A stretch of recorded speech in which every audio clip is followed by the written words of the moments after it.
በድፍረት ለመናገር ቃል የገባሁት ስለሆነ ነው። በ22 ዓመቴ ሊትራሊ ልብሴ ላይ ሸንቼ የማደርሰው ነው የነበርኩት። ነጭ ቅማል ከልብሴ ላይ እያነሳው ነበር ምገድለው። እናቴ አማኝ አልነበረችም። ሁኔታ የግራ ሲገባት አማኝ ጎረቤቶች ስለነበሩ ልብሴን ይዛ ነበር የምትሄደው። የእናንተ አምላክ ካዳ ነው።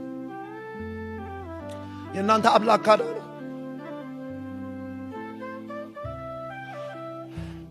ዛሬ እንደዚህ ቆሜ የእግዚአብሔርን ቃል ለማስተማር ወይም አብሬያችሁ ለማጥናት ይቅርና ስለ ኢየሱስ ሲነገር ስለዚህ ከርታታ ይሁዲ አታወራኝ የለህም እያልኩት ነው ሰፈር የመጣው። ኧረ አለሁ ተረጋጋ ብሎ የሚባል የለም ስለው አንተ ገና በፍቅሬ ታብዳለህ ገና ስለኔ የምትናገር ነህ ብሎ ነው መጥቶ የተዋወቀኝ። እና በአየሩ ላይ ያለው አለቃ ሐሳቡ እኮ ሰፊ ነው። እንደው ትንሽ ለማስረዳት ወደኛ ሰፈር አምጥቼው እንጂ ሪሞቱን የያዘው እንደ ጭንቅ መሰለሽ። ለምሳሌ ቤተሰቦቼ ከጭንቀታቸው የተነሳ ቁጭ አድርገው ያማክሩኛል። ምን ብናደርግልህ ነው የምትተው? አሁን ያለህበት ሲቹዌሽን ገብቶናል። ምን ላድርግልህ? ቶሎ ብዬ የምነግራት ዕዳ አለብኝ እላታለሁ። የሸምሱ ዕዳ አለ፣ የእንትና ዕዳ አለ። ዕዳ ስለሚያስጨንቀኝ ነው የእንትና እንትን ሳል ፍጹም ይሄ ዛሬ ብትኖር እዚህ እንደዚህ ፊት ለፊቷ ብናገር ደስታዬ ማለት እዚህ ጉባኤ ውስጥ በሕይወት አለች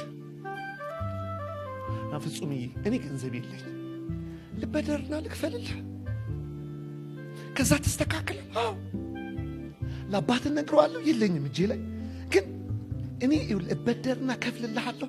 እሺ ግን ከተበደርሽ አይቀር ደግሞ በልሼ ቤት ውስጥ እንትን እንዳለል እንትን እንዳያረገኝ እንደዚህ ቢኖር የቻልኩትን አረጋለሁ።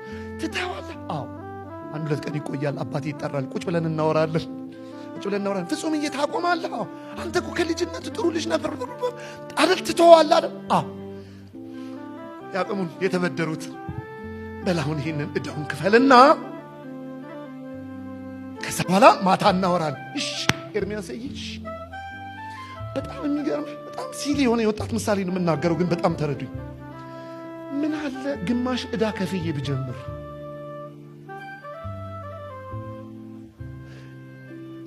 ብሩን እንዲያስቁት ገና ሰፈር ሸምሱ እንዳያገኘኝ ተደብቄ እወጣለሁ።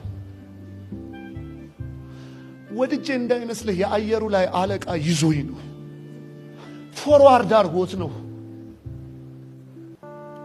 መኖር የምፈልገው ነበረ፣ መውጣት መግባት የምፈልገው አይነት ነበር። እኔ ቤተሰቦች አንዳንድ ሰው ላይ አትፍረዱ በጌታ